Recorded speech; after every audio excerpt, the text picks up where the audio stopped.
என்னுடைய முதல்வரின் மகனாக வலம் வந்து கொண்டிருக்கிறார்.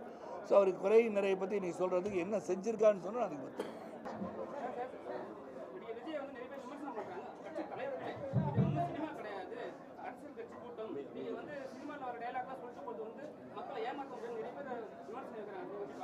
அரசியலுக்கு யாராச்சும் வந்தாலும் சரி, எந்த ஒரு தொழில் நீங்கள் ஒரு தொழில் பண்ணுறீங்க, ஒரு சாதாரண ஒரு பேக்கரி நீங்கள் வச்சுருக்கீங்கன்னா, இன்னொருத்தர் பேக்கரி ஆரம்பிக்கிறாருன்னா அந்த பேக்கரி ஆரம்பிக்கிற பற்றி குறை சொல்வது தான் இந்த பேக்கரி வச்சுருக்க சொல்வார். அதே போல் நீங்கள் எப்போ வந்து பொது வாழ்க்கைக்கு வந்துட்டீங்களோ, மக்கள் சேவைக்கு வந்துட்டீங்களோ, உங்கள் மீது கல்லடி படத்தான் செய்யும். அதை நீங்கள் எப்படி வந்து சமாளித்து கொண்டு போகிறீங்கன்னு அவருடைய திறமையை பொறுத்தது. அதனால் அவரை பற்றி குறை சொல்லக்கூடாதுன்னு சொல்ல முடியாது.